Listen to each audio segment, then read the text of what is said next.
We understand the lost sheep. We understand the lost coin. But today we're going to talk about the prodigal son. We're going to Luke 15, the Word of God for the people of God. Now, y'all, we got to look at something here.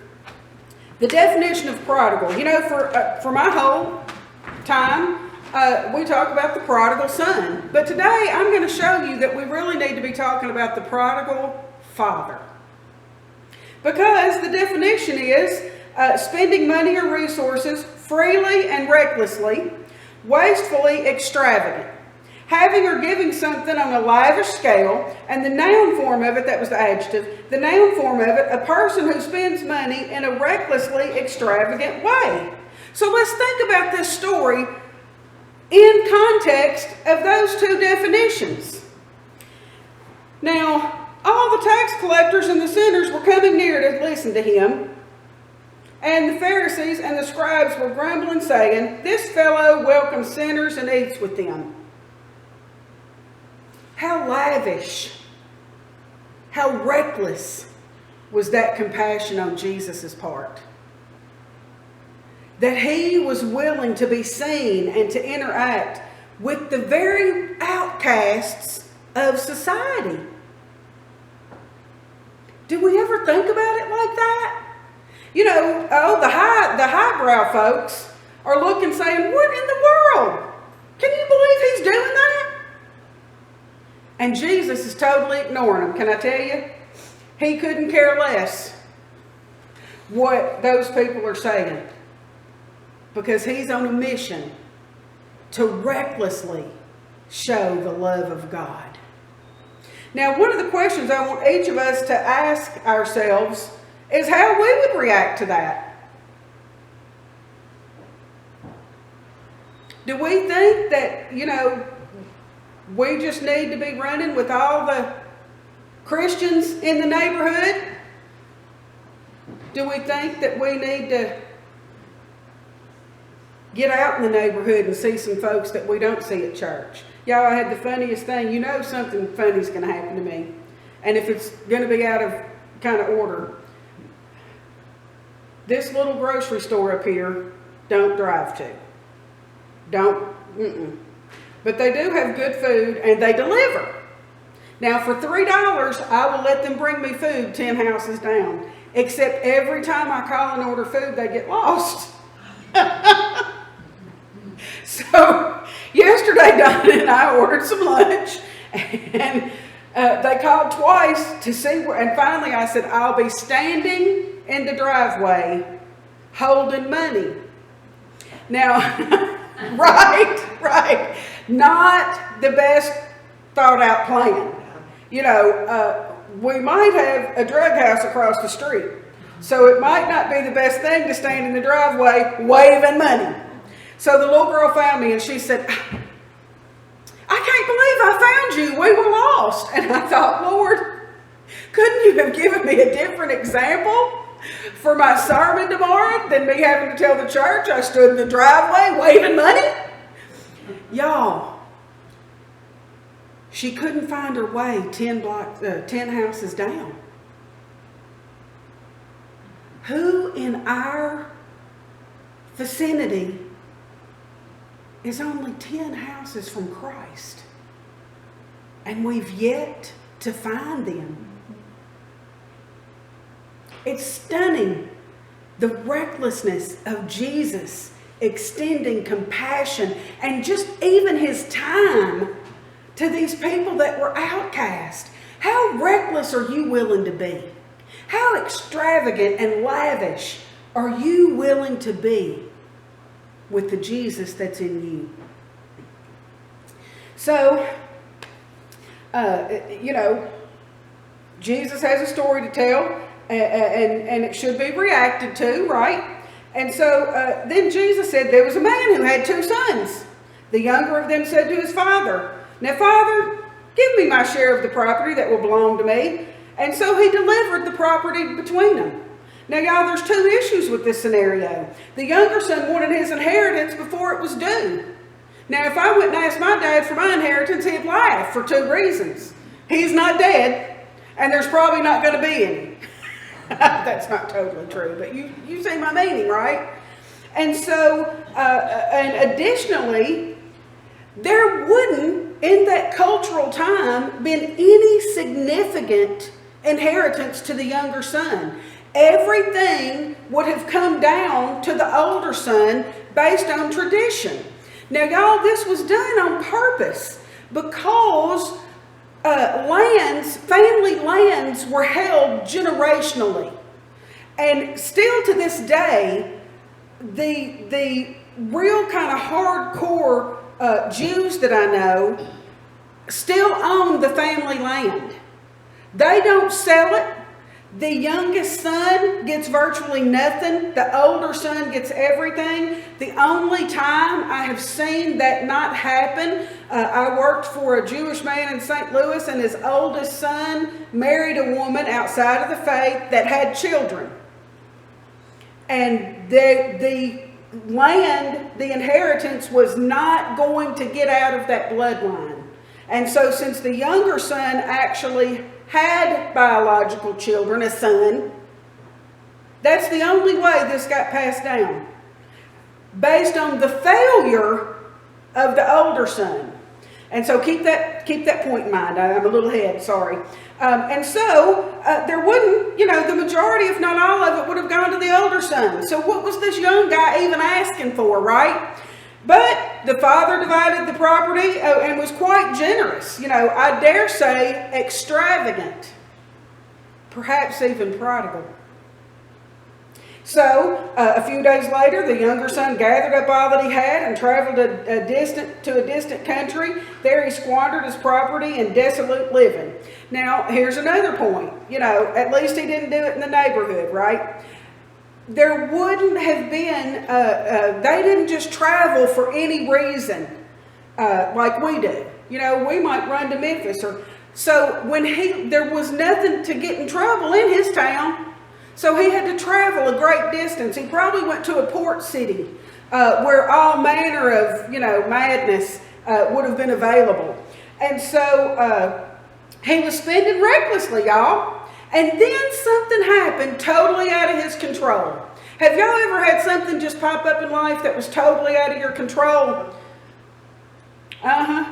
We don't know how long he was gone. We don't know really how much he had to spend, but we do know he had spent everything and the famine came. It took place throughout the country, and he began to be in need. So he went and hired himself out to one of the citizens of that country, who sent him to his fields to feed the pigs. Now, Jews don't eat pork, let alone, they don't, pigs are out. They are out. They're an unclean animal. And look, he wasn't just sitting around whining, though, like, oh, poor me. No, he got a job. So, I think that this is one of the things we miss in this story. He was willing to try to fix the situation on his own. But can I tell you, the work was very eye-opening. It was too much for him. As we try to fix things in our lives without the help of God, without the strength and the security of knowing who we are and whose we are, y'all, we're going to have some eye-opening experiences. We're going to see the utter futility of what we're able to do for ourselves. Now, he would gladly have filled himself, verse 16, he would gladly have filled himself with the pods that the pigs were eating, and no one gave him anything. But when he came to himself, he said, how many of my father's hired hands have bread enough and to spare, but here I am dying of hunger. Now, y'all, this is something I think about every time I read this. He would have eaten the pig food, but no one gave him anything. This guy had been brought up right. He wouldn't even steal pig food. Think about that. It had a designated purpose to feed the pigs. And the owner of that pig food had not given him permission to partake of that. But our God, oh, listen, y'all, our God has offered us everything. We're free to partake of all we need and enough to share. Not only we're to feed the unclean things. Now, please don't mistake and say I'm calling everyone that's unsaved a pig. But they're perhaps wallowing in some dirt, rooting around in things that others want no part of. And we have the answer. We have the bread of life. We have the living water. Y'all, this excites me. This excites me. During this time of Lent where we're thinking about all the things that have happened and all the things that are going to happen and how we have failed, perhaps, can we not also look at what we've done right? So he wouldn't even steal food from the pigs. Then he says, basically, my dad treats his servants better than these people. But when he came to himself, he said, how many of my father's hired hands have bread enough and to spare? But here I am dying of hunger. Then he thinks of all the things, y'all, that he'll say to his dad. Now, I can't talk for y'all. I can't tell you the number of times that I have rehearsed and rehearsed and rehearsed what I was going to say to somebody, both good and bad. Have you ever, sometimes I'm going to give them a piece of my mind. I have no mind to spare. Can I tell you? I cannot afford to give anybody a piece of my mind. But other times I rehearse an apology or a condolence because I want it to be sincere and I want it to be received and I really want it to be a healing balm. And so this boy is rehearsing and rehearsing what he's going to say to his dad. I'll get up and go to my father and I'll say to him, Father, I have sinned against heaven and before you. I am no longer worthy to be called your son. Treat me like one of your hired hands. So he set off and went to his father. Now, again, I'm not going to put any of this on you, but I found myself in a mess a time or two that I couldn't get myself out of. And I'll tell you, I rehearsed and rehearsed and rehearsed the speech I was going to make when I got to the person that could help me. No excuses, not explanations, but the admission of error and asking for forgiveness. Y'all, that's the hardest part. And so, I know I messed up and I'm not who I was. But can you see me in the present situation and allow me to return?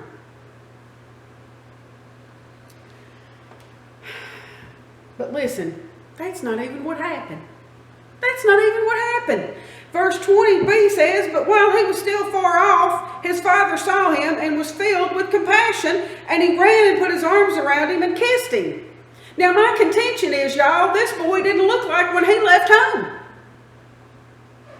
But the father saw him and recognized him, even in his different state.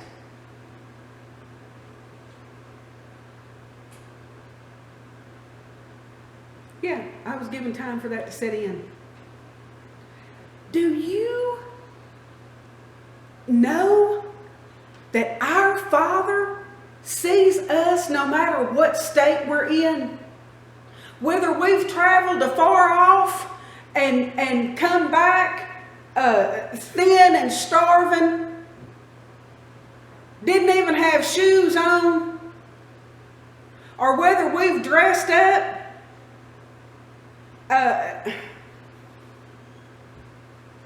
trying to hide where we've been, I dare say.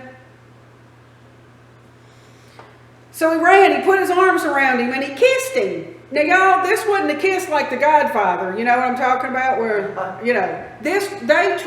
it was, if you encountered someone that you really were on a familiar basis with, you would hug and kiss them on the cheek as a sign of affection. And, men hugged and kissed each other on the cheek. Women did not. Please, don't misunderstand that. But he said, Father, I have sinned against heaven and before you. I'm no longer worthy to be your son. And so in your mind, get this picture where the son's talking, and before he can even finish his whole spiel, the father cuts him off. And he's so happy that the son is home. And he says, hey, get a robe, get a ring, get shoes. My son's back. He didn't even ask to be restored to the position he left. He had every intention of serving in the household. Oh, but the father wasn't having it. Oh no, he's back and we're going to restore him. We're giving him the best robe. We're giving him a ring. You know, the ring was significant in that it would have held the family crest, and anyone that would see that, the reputation of the family was attached to that. See, earlier when I said dude didn't stay in town, it was a good thing because his family obviously had a high standing to have the ring. It was significant that he would be able to represent the family. Oh, y'all, it is significant. We have a ring. We all have a ring on. When we accepted Jesus Christ, we got the family ring. It's got the family crest. And we walk in that reputation. We walk in that love, that compassion, the significance of who we belong to. The son didn't even get to finish his well-rehearsed lines, and we don't either, y'all.